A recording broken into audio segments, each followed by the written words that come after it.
maestro decano, que nos va a dar una plática sobre el instituto, sobre el CICATA, cumpliendo con una de sus misiones.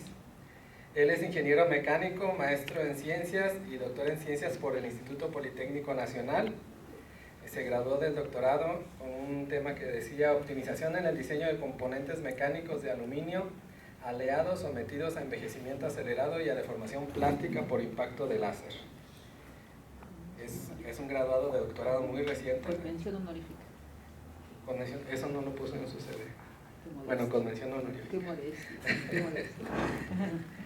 En el 2009 recibió su título de su grado de doctor.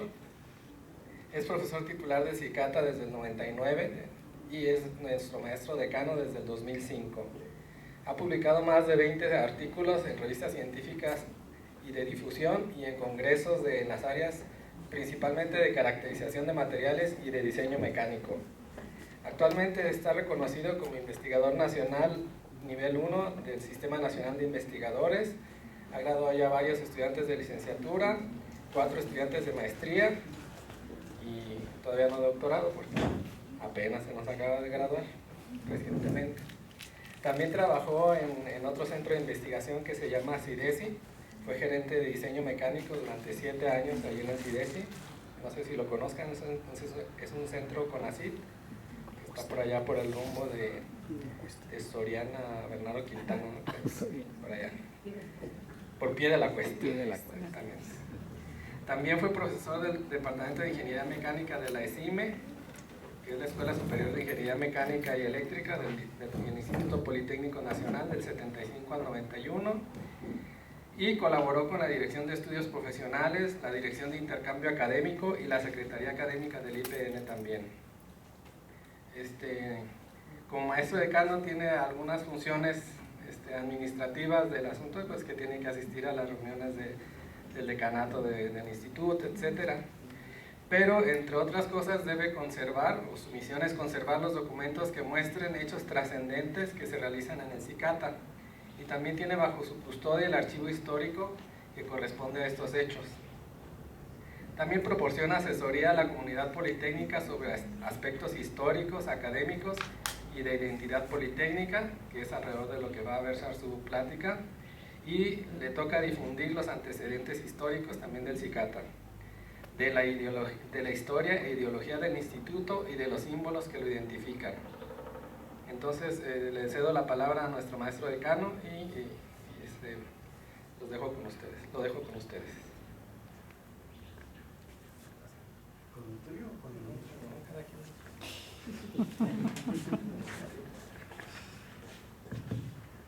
Pues muchas gracias, Juan, por tu amable presentación. Agradezco a todos su presencia en esta tarde. Creo que cuando hay alumnos que terminan su ciclo por acá, pues si alguna vez escucharon lo que les dije, pues se fueron, pero los que regresan o los que son de nuevo ingreso, pues también les pongo a sufrir un poquito escuchando la historia de los orígenes de la institución. Probablemente entre ustedes haya alguno que ya me haya escuchado lo que he dicho. Sin embargo, con la misma presentación, lo que sucede es que los comentarios en cada ocasión son diferentes.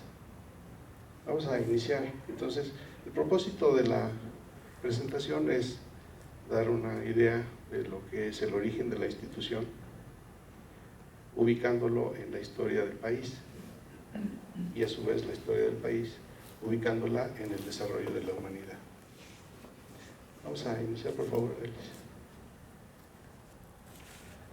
Como ya comentó el doctor Juan Hurtado, las funciones como maestro decano, aparte de la primera, que es realizar actividades reglamentarias según el nombramiento de profesor que tengo en el Instituto Politécnico Nacional,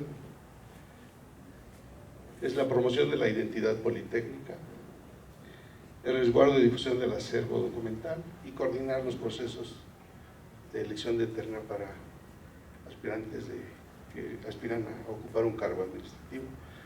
Creo que en esta parte fue quizá donde algunos ya vieron que estuve participando en la última actividad. En lo que se refiere a la segunda, bueno, está bien. Está bien. Adelante, por favor. En realidad, en una plática previa, me di cuenta de que los paradigmas en las personas son muy frecuentes. Y afortunadamente en esta ocasión nos vuelve a acompañar en la misma plática el doctor Reinaldo Ples. Muchas gracias por asistir, doctor Ples, porque mi paradigma tuvo que ver con una aclaración de él. En la pantalla tenemos un mapa mundi que normalmente se acostumbra a usar en países asiáticos. Nosotros no estamos acostumbrados a usar esta forma de ver el mapa. Pero esta presentación del mapa, no sé si la mayoría esté casado con el paradigma que yo estuve casado hace un tiempo, que consiste en que cuando la humanidad inició su existencia, bueno, pues no traigo señalador, pero bueno, en Sudáfrica, los restos más antiguos digamos, del origen del hombre, que tiene aproximadamente entre 4,5 millones de años, los restos más antiguos están en Sudáfrica. En teoría de Sudáfrica salieron, digamos, en teoría incluso hay quien dice que en Sudáfrica estuvo el paraíso. Entonces de Sudáfrica salieron, poblaron Europa, poblaron Asia, y por la parte superior pues se nos ha dicho que llegaron los primeros habitantes al continente americano. Eso era lo que me habían enseñado en la escuela, y es lo que creo que la mayoría estaría de acuerdo en que así fue. Pero por ahí hay una aclaración que se me hizo en la sesión anterior, en el sentido de que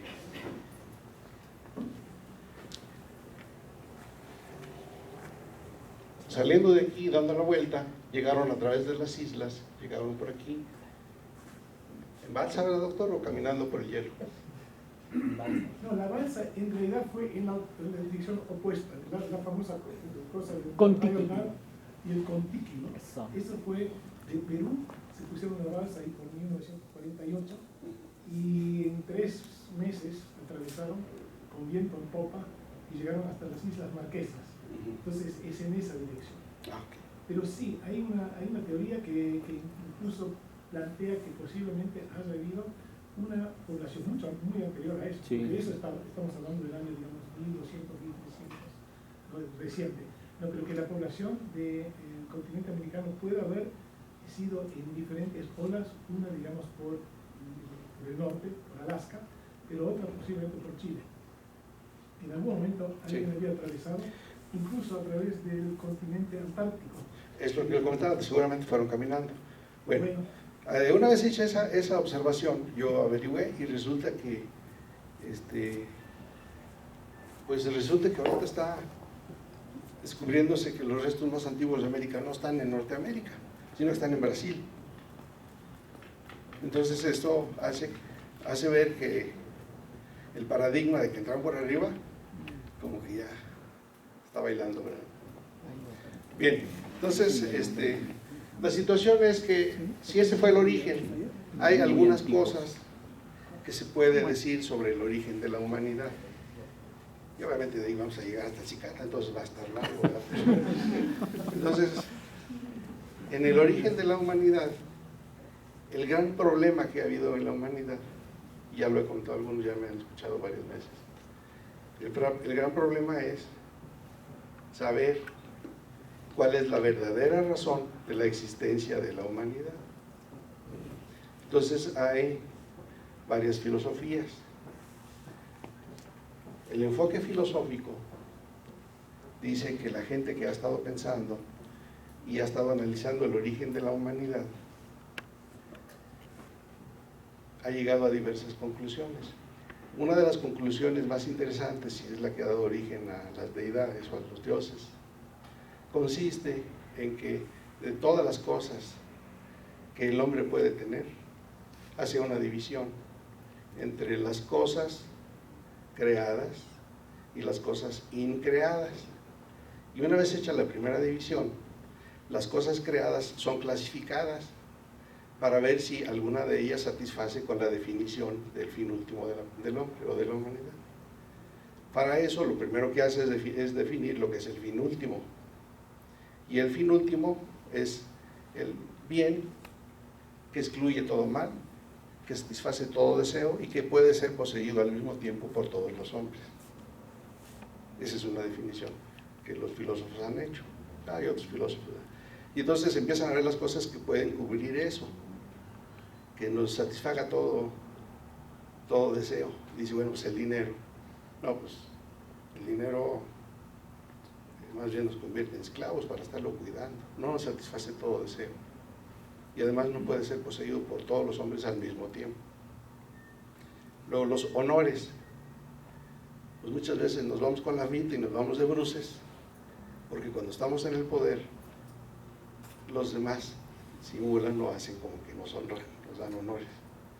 Pero nos damos cuenta que los honores los dan las personas, no los podemos adquirir nosotros. Entonces los honores es algo muy efímero. Y cuando ya no estamos ahí, nos los quitan, sacas, nos vamos para abajo. Entonces los honores tampoco es el fin último. En fin, si ustedes seguramente han visto todos los pasos, todo lo que está incluido en una filosofía del hombre, ya saben cómo está todo lo demás. Y para no darle tanta vuelta, se dice que el fin último para la humanidad, la definición generalizada, es un Dios, algo que puede ser poseído por todos. Y entonces nuestras vidas deben ser encauzadas hacia la consecución de ese fin. Y se dio origen a muchas barbaridades, como, muchas cosas que se han vivido tratando de conseguir llegar a Dios, no tanto por el hecho de que no es Dios el máximo bien, sino porque hay muchas cosas en la organización de la humanidad que hacen que haya gentes que pues actúan con alevosía sobre otros que pues están en otras condiciones inferiores. Entonces, todo lo que debemos hacer en la vida debe tener un fin último, e incluso en la estructura escolar.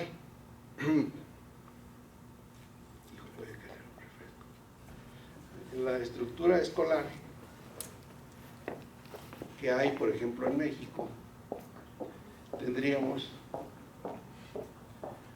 que, obviamente, en preescolar, que son de 3 años a 5 años, los niños aprenden más o menos a cuestiones de tipo de saberse mover, saber socializarse. Los primeros conocimientos, escribir y contar, se dan en la primaria, y algo de historia. En la secundaria, lo único que se hace es fortalecer lo que se vio en la primaria. Saber escribir bien, saber entender frases o pequeños párrafos de aproximadamente 150 palabras. Una idea expresada en 150 palabras, porque hay quien las ideas máximas que pueden entender tienen que ser de 5 palabras. Más palabras ya no las entienden.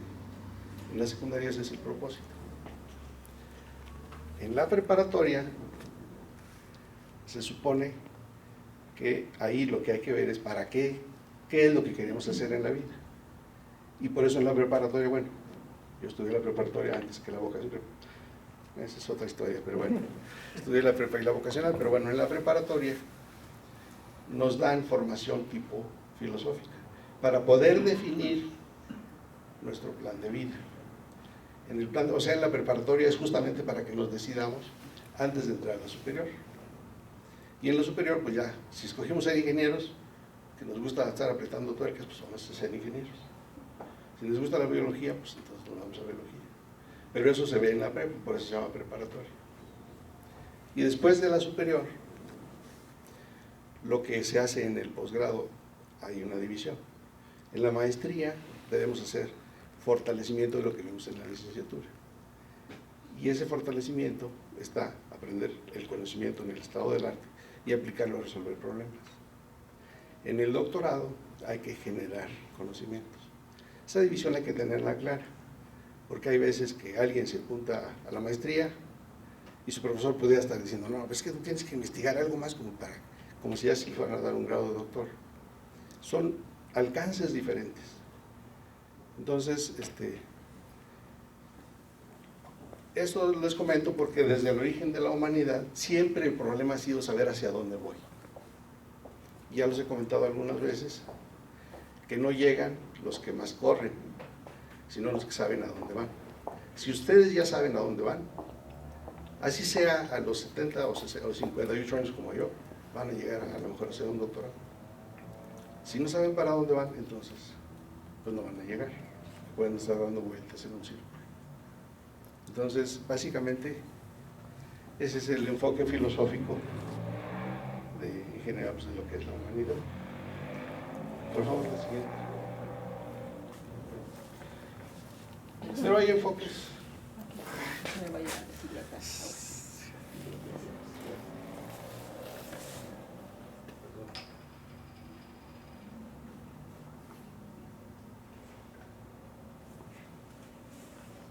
Pero aterrizando los conceptos de las razones de la humanidad, hay conceptos más pragmáticos, que la palabra pragmático no es otra cosa más que práctica. Son conceptos más prácticos. Y los conceptos prácticos se han dado porque realmente podemos aspirar a ser filósofos, pero necesitamos comer de algo. Entonces, en la subsistencia, lo que antes vieron en gris empezó a tener colores.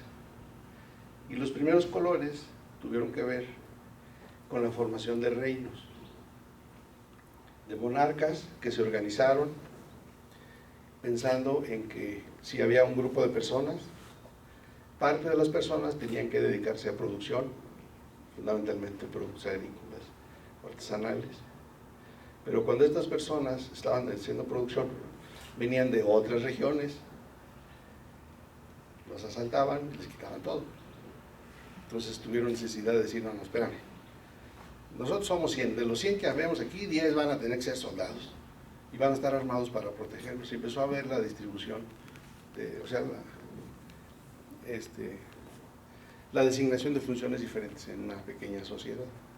Entonces, en un reino básicamente está el ejemplo, que es quién va a producir, quién va a cuidar, quién va a buscar el desarrollo del reino, o sea, la planeación. Y nuestras familias, en teoría, se parecen un poco a ese tipo de organización. El proveedor es el papá y quizá la mamá, o nada más la mamá, etc. El hijo deberá obedecer lo que dicen los papás. Entonces, esa forma de ser ha originado dos grandes sistemas. Uno de ellos es el comunismo y el otro es el capitalismo. En el comunismo, que a lo más que llegó fue a socialismo, o ha llegado hasta ahora, en el comunismo, la formación de cada uno de ustedes, independientemente de que si uno son maestros en ciencias, o doctores, o ingenieros, o choferes, lo que produce el país es distribuido, en teoría, equitativamente entre los que participaron por la producción. No hay diferencia de salarios. Solamente la ventaja es para el que estudia, su tipo de trabajo es diferente, quizá más simple. Y en el capitalismo, el principal problema sigue siendo lo que es en los reinos. En el capitalismo, el principal problema que, en teoría, porque también sucedía en el comunismo, ¿no? Pero en el capitalismo el principal problema es que hay que cuidar lo que se hace. Alguien que empieza a tener dinero, su principal problema es cómo cuidarlo. Entonces siempre va a haber ese problema. El capital siempre tiene el problema de que está siempre en riesgo. Entonces, nosotros estamos inmersos, al principio del siglo pasado, estuvimos inmersos en un sistema que involucraba un poco de actividades de socialismo. Ahora estamos tratando de cambiar el capitalismo, pero esa situación se debe tener consciente para ver qué va a pasar a futuro. Entonces, no solamente debemos saber qué vamos a hacer, sino conocer nuestro entorno y ver qué podemos cambiar en el entorno y qué no podemos cambiar. Por ejemplo, comentaba yo la semana pasada con una persona que no está aquí ahora, pero que al finalizar la Segunda Guerra Mundial, bueno, durante la Segunda Guerra Mundial, los países, como los que están ahí señalados, algunos fueron bombardeados, y cuando vieron que se empezaban a caer los edificios de las más importantes ciudades, en cada edificio hicieron un hoyo de aproximadamente unos 3,5 metros, 4 metros, un hoyo circular, bajar 10 metros hacia abajo, y estando abajo, apuntalar caminos hacia los lados para que fueran resguardos contra bomba. Y entonces ahí se defendieron, pero la guerra mundial, por alguna razón, terminó, y en 1945, entonces 46, 47, los edificios seguían teniendo esas cuevas, cada edificio tenía una, y empezaron a ver a qué iban a dedicar esas cuevas. Y entonces, pues hay una cueva, quizá la más famosa del mundo, no sé si ya la conozcan algunos. La cueva más famosa del mundo es donde llegaban por las escaleras, pusieron ahí una barra de cantina y pusieron una especie de, me voy por otro lado, ¿verdad? Pero pusieron una especie de tapanco, pusieron músicos a tocar y empezaron a cobrar por entrar ahí. O sea, la gente empezó a cambiar el destino de uso de lo que ya existía, ¿sí? Y la caverna más famosa, pues justamente se llama así. La caverna está entre el Palacio de Hierro y Liverpool, ¿verdad? Es la caverna de Liverpool, y un día tocaron ahí unos muchachos que se llamaban, ahora que es el grupo famoso ese de los Beatles. Cuando iban a oírlos tocar, no iban a verlos, porque no eran famosos, iban a escucharlos y empezar a bailar. Entonces, es importante considerar eso, porque algo de lo que existe ahora, a veces a distancia es más fácil verlo, pero cuando uno lo está viviendo es muy difícil. Es muy difícil porque, como dicen, si nos observamos el movimiento del sol y observamos el movimiento de una hormiga, el del sol no lo vamos a percibir. En cambio, el de la hormiga en 5 minutos ya vino lenta, ya se movió. Entonces debemos estar abiertos a ver el entorno y tratar de cambiar hacia donde creamos que nos puede convenir. Entonces, eso lo podemos hacer con la asesoría de las personas que pudieron tener un poco más de experiencia. Y creo yo que eso es lo que tienen en este centro. Digo, algunos están muy jóvenes, como Juan, ¿verdad? Pero hay otros que ya vivieron sus años. Entonces, esas son las perspectivas. Y simplemente lo de la división en países es justamente por lo que les estoy diciendo, porque hay que ver cuáles son los problemas que existen y cómo los vamos a resolver. Entonces, lo más importante en la vida es saber cuál es nuestro problema, a qué nos vamos a dedicar y poder hacer nuestro plan de desarrollo. Creo que esto ya lo han escuchado muchísimas veces. Bueno, pues ya, lo volverán a escuchar por acá. Alicia, te doy una vista. Esto es en cuanto al mundo, cómo existió la humanidad, cómo se organizaron, y pues ya llegamos casi más cerca.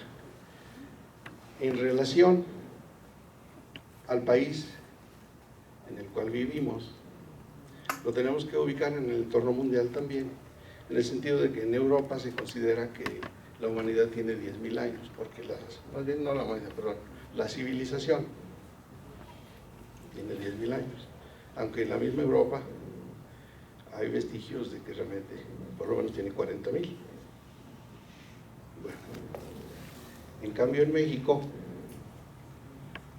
En México, las ocupaciones más antiguas registradas en México, y es de las más antiguas en toda América, bueno, no sé, en Chile, doctor,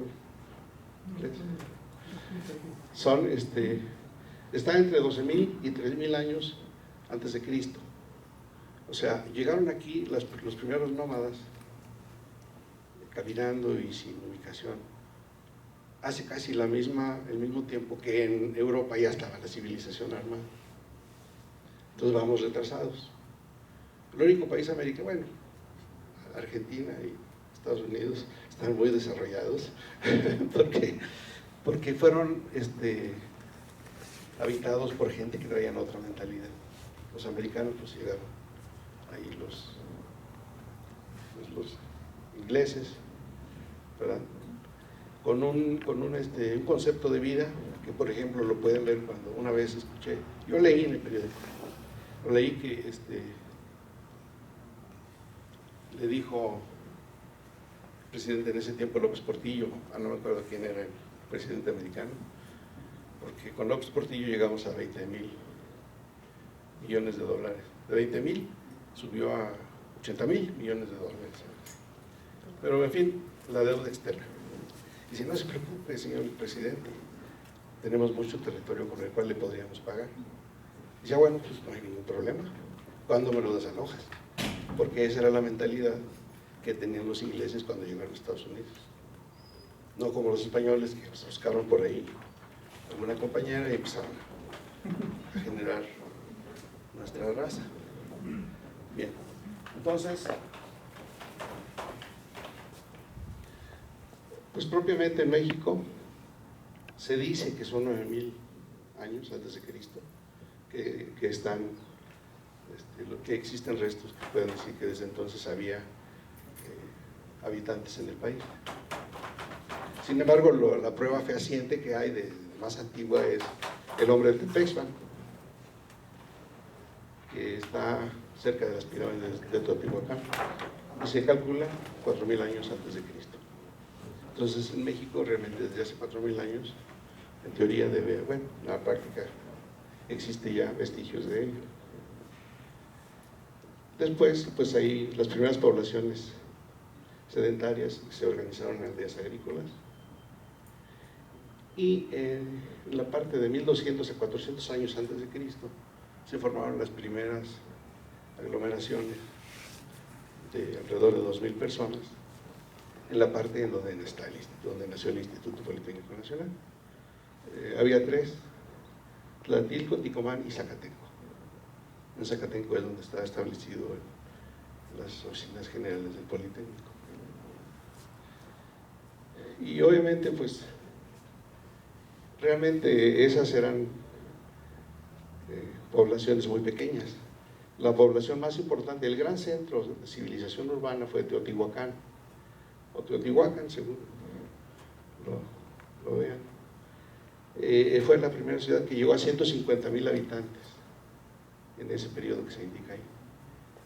No fue propiamente la única ciudad en esa época que tuviera gran dimensión, pero fue una de las más importantes y se dice que es la que más influyó en el desarrollo americano. Pero ya estando en pleno apogeo, empezó a haber problemas sociales seguramente por la mala distribución del empleo, de la riqueza, de alguna forma. Quizás desapareció en el Clásico Tardío, entre 600 y 900 en el año. O sea, ese fue un periodo en donde hubo la desestabilización social y terminó con Teotihuacán. Porque en esta vida nada es seguro.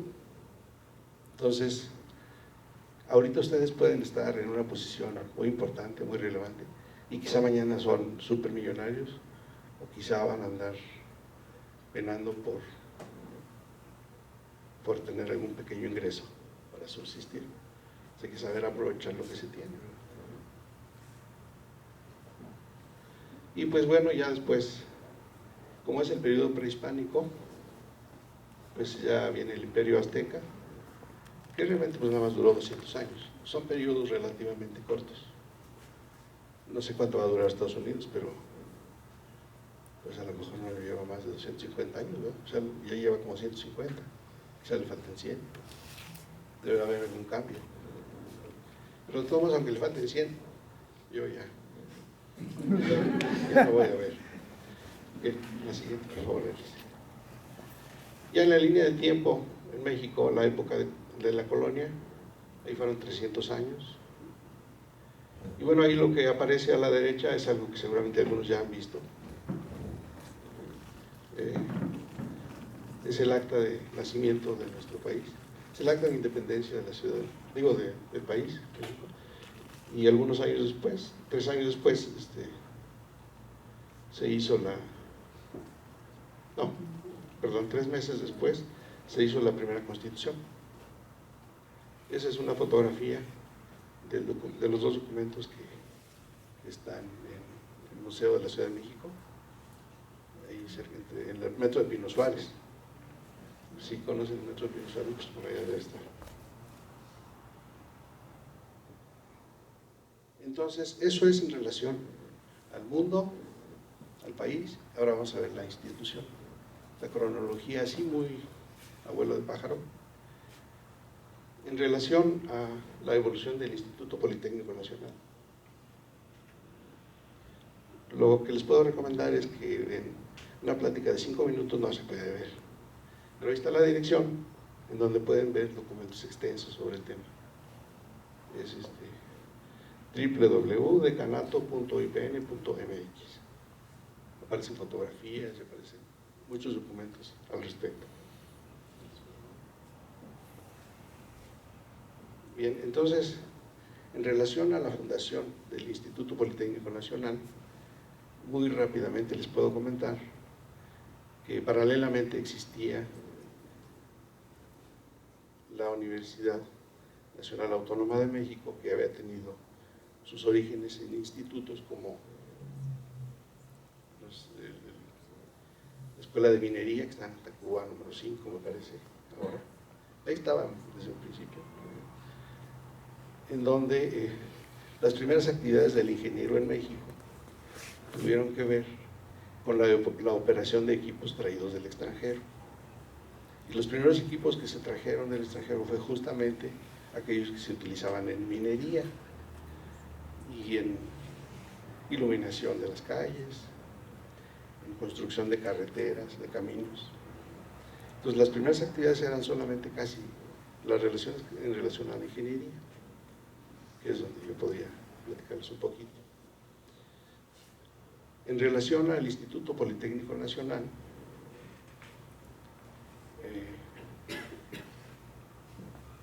había la necesidad de que las escuelas de carácter técnico se organizaran en un solo centro. Hubo varios intentos y esas son algunas de las escuelas que trabajaron en forma independiente.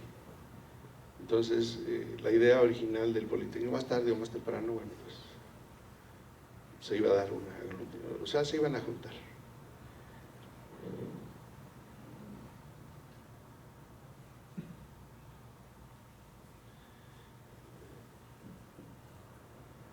Bien, entonces, el Instituto Politécnico Nacional se fundó básicamente en un terreno que antes era una hacienda, y que alguna vez que desapareció la hacienda, porque las haciendas en la época de la Revolución Mexicana quedaron abandonadas. La hacienda de Santo Tomás ya no era una hacienda, ya solamente quedaba el casco, o sea, nada más quedaban las paredes porque ya no existía el techo. Entonces el casco de Santo Tomás sirvió en un principio, las instalaciones, sirvió para fundar el Instituto Técnico Industrial por parte del ingeniero Wilfrido Misiú. Ahí dice Misiú, pero está mal escrito. Perdón. Posteriormente, como el ITI fue parte del Politécnico, se creó el Politécnico y el primer edificio relativamente, digamos, considerado como monumento institucional es el casco de Santo Tomás.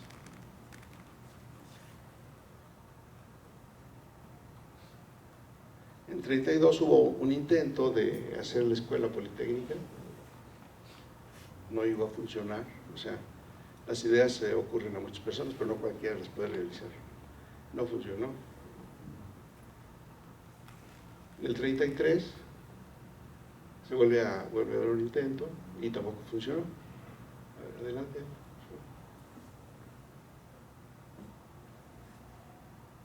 En el 35 se nombra jefe del Departamento de Enseñanza Técnica al ingeniero Juan de Dios Batis. El ingeniero Juan de Dios Batis parece que era teniente, era del ejército,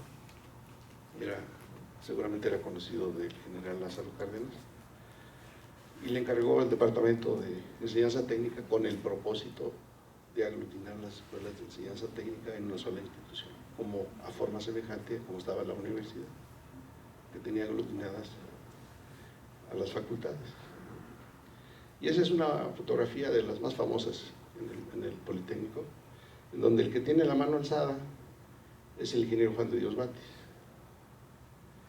El que tiene los lentes, o parece que tiene lentes, es Wilfrido Maciú.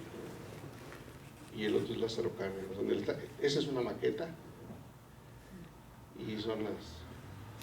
Bueno, no puedo afirmar que sean las...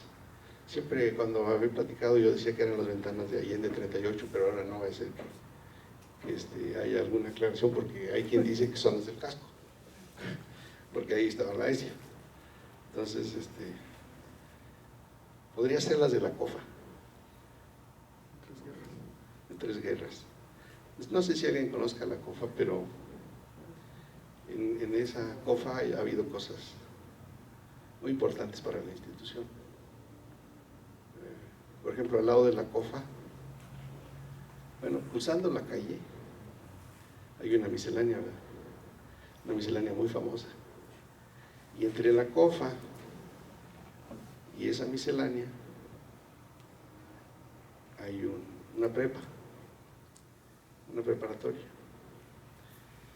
Entonces un día, en esa miscelánea que todavía existe, una muchacha de la preparatoria, se llamaba Choperena, ¿no? La prepa Choperena. Ustedes de ahí, eres de la Boca 2, ¿no? Yo no estoy en la vocacional, estoy nomás la carrera, la ESI. Ah, ok. Bueno, es que en lo que ahora es la COFA estaba la Boca 2. Y entonces, una muchacha de la prepa se le antojó un refresco. Y entonces fue al estanquillo. Es una miscelánea en un edificio, no está así en la calle. Y entonces había un muchacho, a la calle siguiente está la Boca 5, y había un muchacho de la Boca 5. Entonces llega, y pues la muchacha, yo creo que le gustó al muchacho, y entonces empezaron ahí a platicar, y entonces le dijo, eso está escrito, está documentado, le dijo el muchacho a la muchacha que si quería un refresco, que él se lo pagaba. Dice, no, de nada más venía por un chicle. Y en la cajita de chicle solo había un paquetito de chicles Canels. Entonces lo agarra la muchacha y llega un muchacho y le arrebata los chicles. Y el muchacho era un estudiante de la Choperena que tenía intenciones con la muchacha o algo así. Entonces se pelea el muchacho que reclamó los chicles con el de la Boca 5. Y llegaron a trancazos ahí. Entonces los de la Boca 5 vieron y fueron a defenderlo. Pero los de la Choperana también y los fueron a defender. Y se armó la tiendita está enfrente de un lugar que se llama La Ciudadela. Y entonces los muchachos ya peleándose, los quisieron separar, los policías, que se llaman policías tipo granaderos. Entonces los quisieron separar y pues la bola se fue moviendo, y cuando vieron que los policías los empezaron a atacar, se juntaron entre ellos contra los policías. Y entonces los policías los empezaron a golpear y los muchachos van y se meten a la Boca 5. Y entonces pues la muchacha salió, se fue porque era hija de un funcionario. Llegaron, se dice que llegaron, decían ahí, llegó a la limusina y se llevó a la muchacha. aquí no hay gente casi que de esa época, pero ese nombre es famoso. ¿Cómo se llamaba la muchacha? ¿No te acuerdas? ¿No? Si tu hijo está leyendo esa novela. Bueno, esa es una novela histórica que algunos seguramente van a tener, pero les voy a contar. Se llama Regina. Se llama Regina. Entonces, resulta que cuando ya se fueron a la Boca 5 y se metieron los policías detrás de ellos, y un maestro decano que era de la Boca 5 en ese momento cuenta cómo estuvo, dice, no, es que yo los vi que llegaron. En fin, la cosa está en que los muchachos repelieron a los granaderos y los golpearon con sus toletes. Entonces al día siguiente hubo una manifestación no solamente de los de la Boca 5, sino que se les juntaron los demás del Politécnico y empezaron a juntarse los de la UNAM para solicitar que el jefe de los granaderos, ¿lo estás grabando, verdad? Para solicitar que el jefe de los granaderos fuera destituido, que se llamaba, ¿cómo se llamaba? No. Tengo mi asesora, pero no se lo sabe. Era el general Cueto, y el jefe del general Cueto era el coronel Alfonso Corona del Rosal. Cueto Ramírez. Cueto Ramírez. Entonces, se empezaron a juntar. Y ya no se los voy a contar porque así nació el movimiento del 68. Ese es el movimiento del 68, de 1968. Me llevaría otras 2 o 3 horas en seguirles contando hasta que acabó el 68. Pero ese es el origen, y entonces... probablemente esa ventana sea de la cola, pero bueno. Vamos a...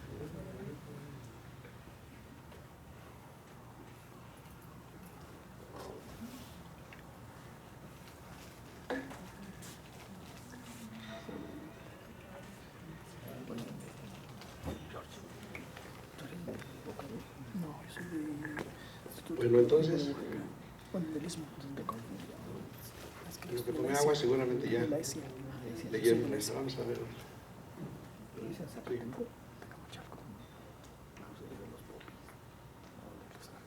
Por ejemplo, en el segundo párrafo dice que en diciembre de 1936 informó al presidente Cárdenas: en el extranjero se adquirieron 8 equipos para laboratorio que se destinarán al Instituto Politécnico Nacional.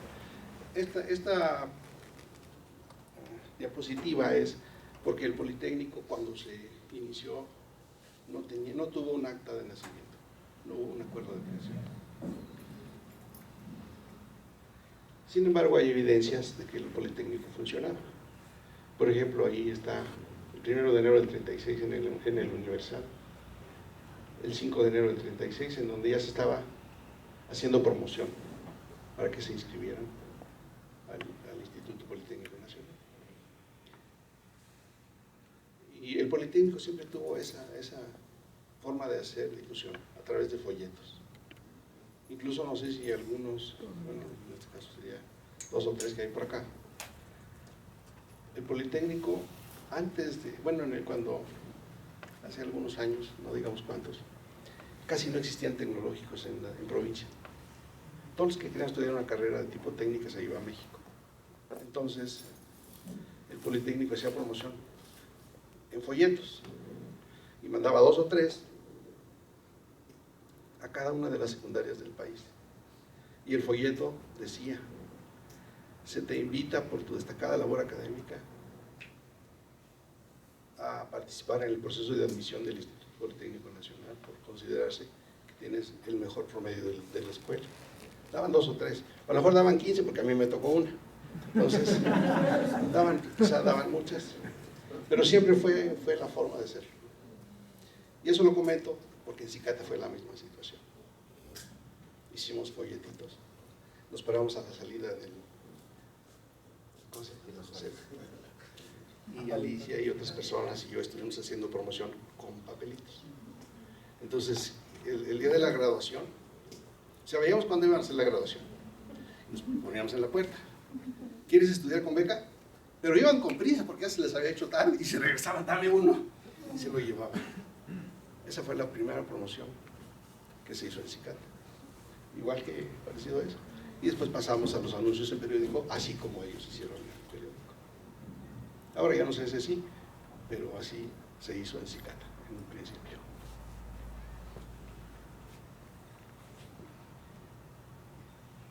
En 1937 se nombra el primer director general del Politécnico. Dale, eso ya lo he comentado recientemente. Eso es cuando nos eliminaron del presupuesto federal, desaparecieron el Politécnico y el director general le quitaron su nombramiento y lo regresaron a director del ITI.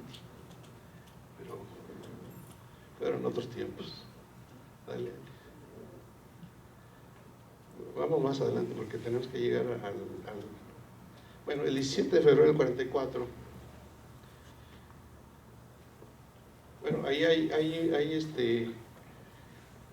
es una inauguración de cursos como la que hubo aquí hace 2 o 3 semanas, en donde asistió el presidente de la República, porque no existía el Politécnico oficialmente. Entonces, en teoría, este acto fue un contexto politécnico de gran trascendencia por la consolidación del IPN. Tuvo que ir el presidente a decir que el Politécnico existía.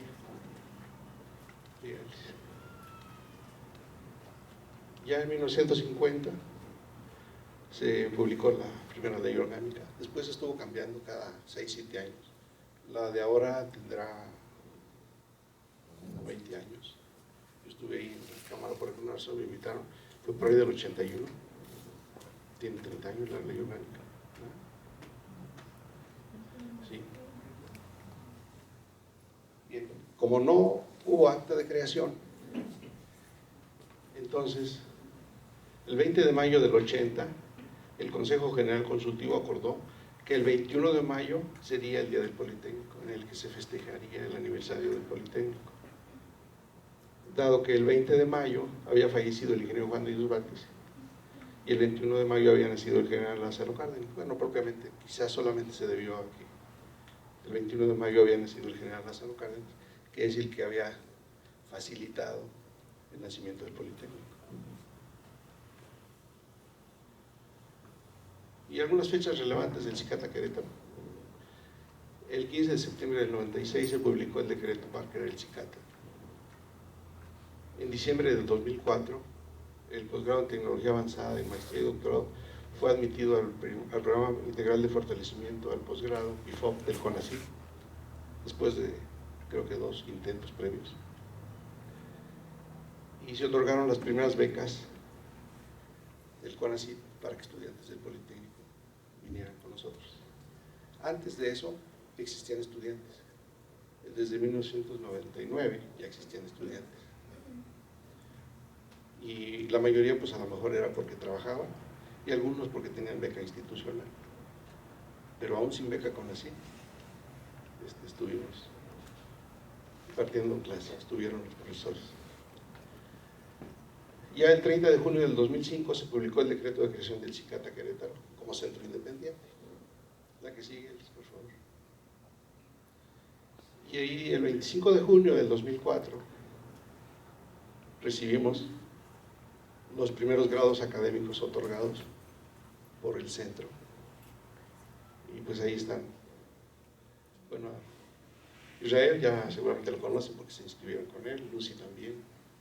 Alice está presente conmigo, Adrián era el director interino de ese centro y yo pues ahí andaba apoyándolos también. El edificio que aparece a la izquierda es el edificio donde estaba instalado el Cicata en sus orígenes. ¿Quién se está asomando?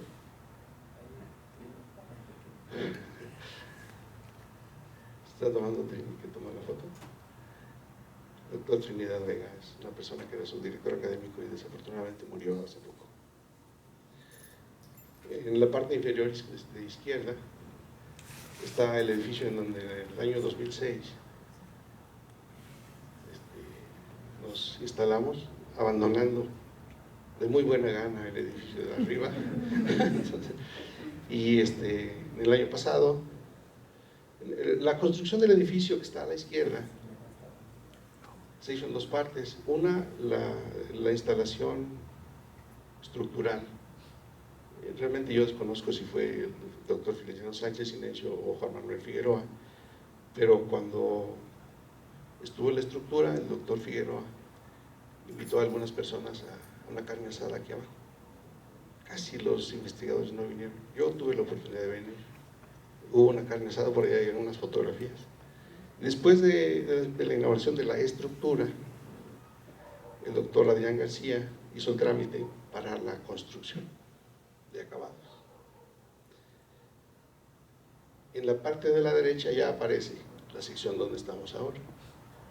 En ese momento ya el director que hizo los trámites para esa construcción era el doctor Joaquín Salas, y salió él, y entonces la persona que se encargó de dirigir la construcción fue el doctor Jorge Huerta, que nos hace el favor de acompañarnos por acá. Esa es más o menos la historia de las construcciones. Sigue. Y en relación al propósito del IPN, el propósito del IPN era que hubiera concordancia con lo del plan sexenal del presidente que lo fundó.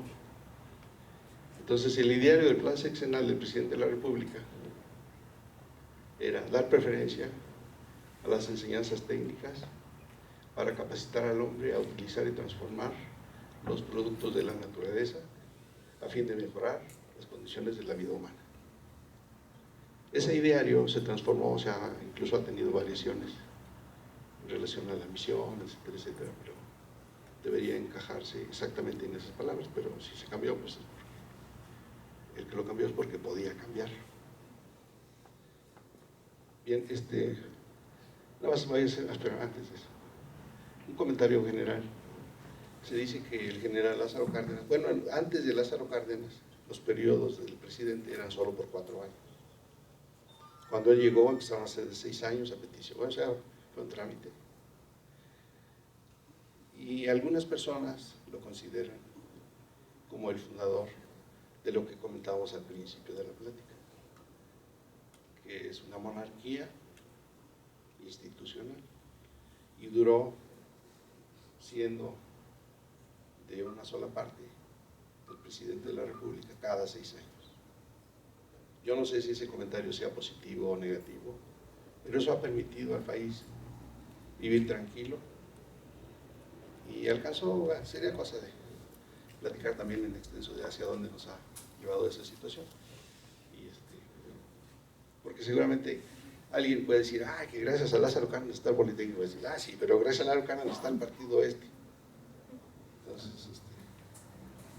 ahora sí, por favor, 5 minutos, 2 minutos. En la comunidad del Politécnico, así como en los países que vimos en la gráfica inicial, hay colores.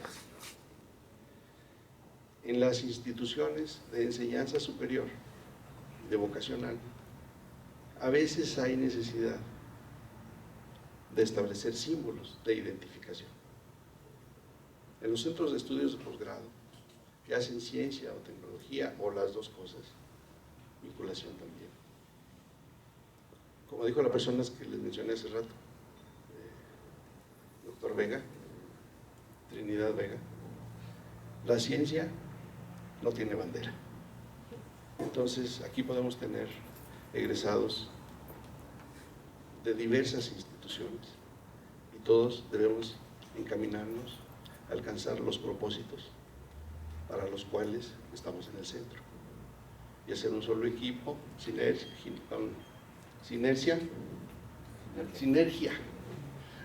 Entonces, sin embargo, también es conveniente señalar cuáles son esos símbolos politécnicos que nos unen, no contra los demás, sino simplemente por sentirnos parte de una gran familia.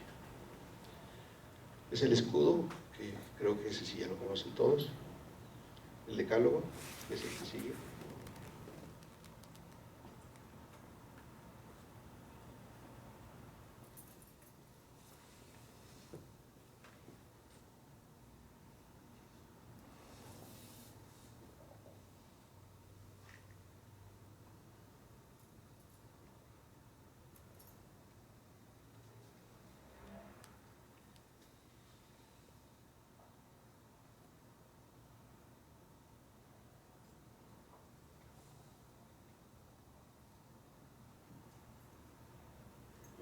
decibeles. El EVA también creo que ya lo conocen. La porra. Y el himno. Teníamos el propósito de tocarlo, de entonarlo, pero pues ya no hubo oportunidad. La idea es que lo íbamos a bajar de la red, porque en la red está el himno, pero bueno, en la página, la dirección que les di están todos, solo faltó poner ahí el himno. Entonces ya lo han escuchado seguramente, pero eso es lo que les quería comentar. Muchas gracias.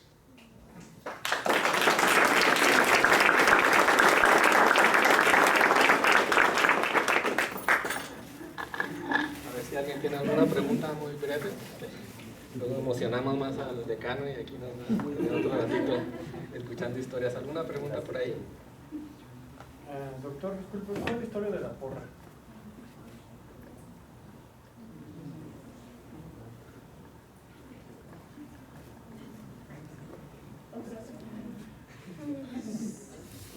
La historia de la porra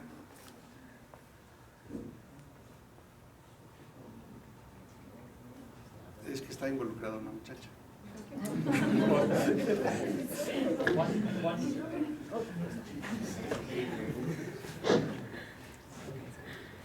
Bueno, vamos a hacer un resumen muy rápido.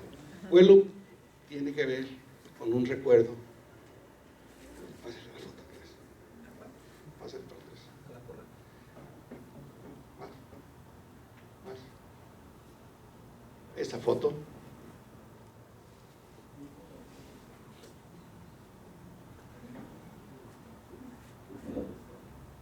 Esta foto es.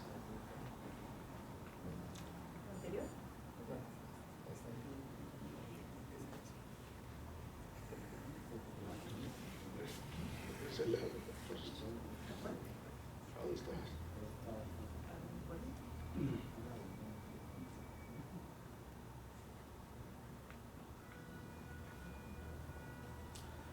La palabra gloria era por el cine Gloria donde se reunía. Y a la cachi porra tenía que ver con un toalete. Instrumentos de trabajo. Instrumentos. Sí, es todo lo que se puede decir. Básicamente, hay algunas otras cosas de adorno, pero básicamente es en recuerdo al día en que aparentemente hubo muertos. En la foto que estaba ahí, el día que desaparecieron el Politécnico, se fueron y se plantaron en el Zócalo, pero sí había habido muertos, hasta que el presidente los recibió. Entonces, pues es difícil la situación de cuando ha habido huelgas. Antes los tiempos eran diferentes. Por ejemplo, en el 2 de octubre del 68, todavía había gente, no digamos que ilusa. El comunismo, ¿saben cómo se pensaba que se podía instituir en todo el mundo? Solamente por un camino, que era la revolución. Entonces, cualquier cosa que olía a comunismo implicaba el cambio de directivos en el poder. Entonces, el origen del movimiento del 68 no fue el comunismo, fueron unos chicles. Pero el comunismo se involucró porque 1 o 2 semanas después del Día de los Chicles fue 26 de julio. Y el 26 de julio es el aniversario de la Revolución Cubana. Entonces, los partidarios de Fidel Castro que estaban en México hicieron una marcha que salía del hemiciclo a Juárez al Zócalo. Y los estudiantes que estaban pidiendo que destituyeran a Cueto fueron invitados y de alguna forma se incrustaron personas que los obligaron a incorporarse a la columna del festejo del 26 de julio.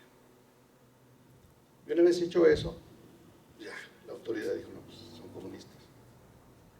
Y eso justificó muchas cosas que pasaron después.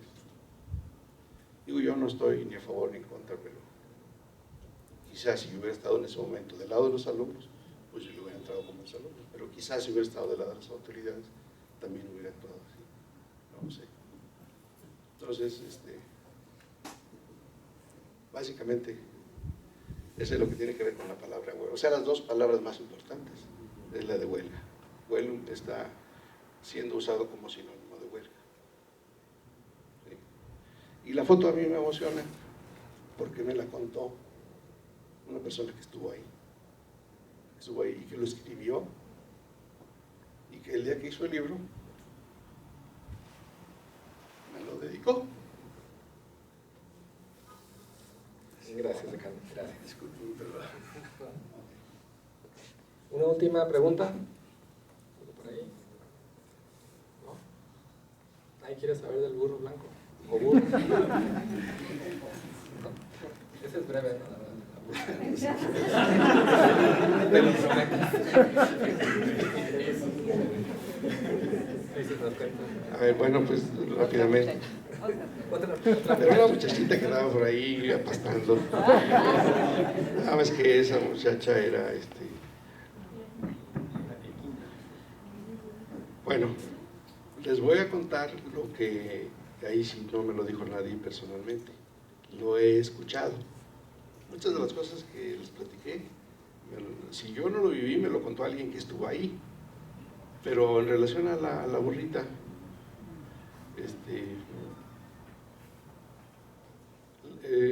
todo el territorio donde está ahora, no solamente el casco de Santo Tomás, sino la ESCA, Economía, la Escuela Superior de Medicina, el CENDI, donde trabajabas también, ¿verdad? Ahí hay muchos, el territorio era grande, lo cercaron, el Canal 11, lo cercaron de la noche a la mañana porque lo iban a expropiar. Y entonces lo expropiaron, pero los dueños de ahí ya sabían que no podían nada con el gobierno, pero uno de ellos se le olvidó sacar su burrita, estaba ahí, era una burrita blanca. Y entonces el ingeniero Juan de Dios Batis, que andaba ahí viendo que no se le fueran a meter a lo que acababa de expropiar, y el viejito dijo, bueno, estoy de acuerdo en que expropien porque me lo van a pagar, pero la burra, dice, pues tiene que salir. Dice, no, dice, pues ¿cuánto quieres por la burra? No, pues ¿cuánto me quiere dar? Y sacó 20 pesos y se los dio. ¿Está bien así? Sí. Ya, compró la burra. Y como ya estaba la burra ahí, y un día fueron a un partido, a CEU, pues los de CEU tenían un puma. Dijo, oye, pero nosotros no tenemos ni una mascota. Y que se llevan la burra. Así nació la historia de la burra. Muchísimas gracias. Le agradecemos al decano su plática.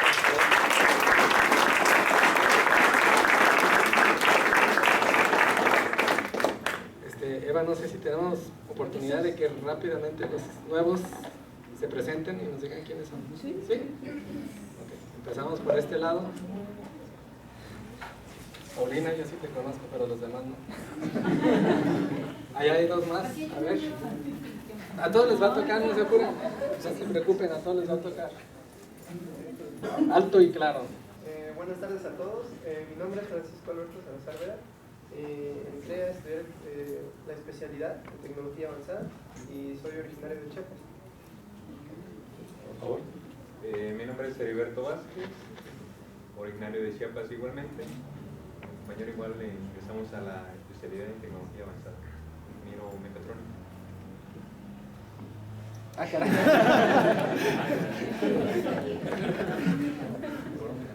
Yo soy Paulina, vengo de León, estudié en la Universidad de Guanajuato Física y estoy en Maestría. Sí, a ti no te conozco. Yo soy Adán Aguirre, estudié la maestría y vengo de Sinaloa. Raimundo Ramírez Pedraza, vengo de Celaya y voy a estudiar la maestría. Estoy en mecatrónica, la maestría. Soy Estefanía Bucio, soy de Michoacán y estoy en la maestría de mecatrónica. Mi nombre es Carlos Bautista, soy originario de Nezahualcóyotl, Estado de México, y vengo a estudiar la especialidad. Eduardo Guerrero, vengo a estudiar la maestría, soy de Guanajuato. Soy Alma Soto, vengo de Los Mochis, Sinaloa y vengo a estudiar la maestría. Sergio García, soy ingeniero en sistemas automotrices de CIME Ticomán. Estoy aquí en la maestría en la línea de procesamiento de materiales. Soy Berenice Medina, vengo de Celaya y estudio en la maestría en biotecnología. Yo soy Ana Paola Espinosa Ramírez, vengo de Puebla y estoy en el área de materiales.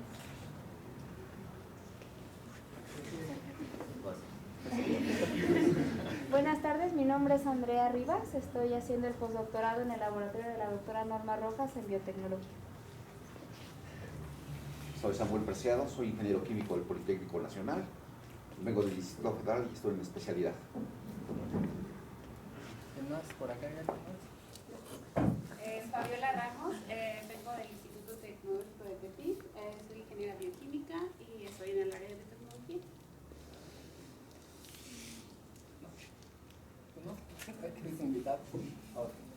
Bueno, pues no hay nadie más. A todos ustedes, bienvenidos de parte de la comunidad de Cicata. Y ahora dejo a la doctora Eva, ¿tienes? Avisos, ¿Aviso? un aviso y no sé si Carlos también. Bienvenidos, jóvenes. Pues nada más, como estamos haciendo, por parte del Instituto Politécnico se nos pidieron un informe para las actividades relevantes de nuestro centro del 2013. Tenemos por ahí un huequito para conocer quiénes son los alumnos que hicieron movilidad en el 2013. Por favor, necesito que se queden por aquí. Y si alguien por ahí conoce, también que no esté aquí, le transmitan. Es importante que se contacten en posgrado. De momento, ¿aquí hay alguien? Cintia, bueno, Cintia ya egresó, pero teníamos a nuestro tutor, a Mario, a Yamilén, que fueron a Japón, Julio César. No, yo 2014. Ah, Julio César, perdón, sí, 2014. Entonces nada más tenemos a 3 de momento. A 3, ok. Daniel. Rosy, ¿cuándo te fuiste? ¿2013? Bueno, en septiembre de 2013. Ah, ok. Entonces, Rosy y con Luisa. Ok, ustedes dos. ¿Quién más por ahí? Daniel. ¿Y Daniel también? ¿Sí fue Daniel en el 13? Sí. ¿Sí? Daniel. Ah, ok, 3. Y Cintia, ¿verdad, Reinaldo? Sí. 4. Entonces, nada más por ahí. ¿Alguien más que nos ayude a ubicarlos? ¿No? ¿Quién? Juan Ramón es lo que necesitamos por ahí, que nos... ¿Y Juan también fue del 13? ¿Del 13? 5. Ok. Bueno, necesitamos esa memoria histórica, por favor, que nos ayude. Por favor. Y no sé si alguien más por ahí tenía algún comentario de acá del Comité Ambiental. Se había apagado. La contenedora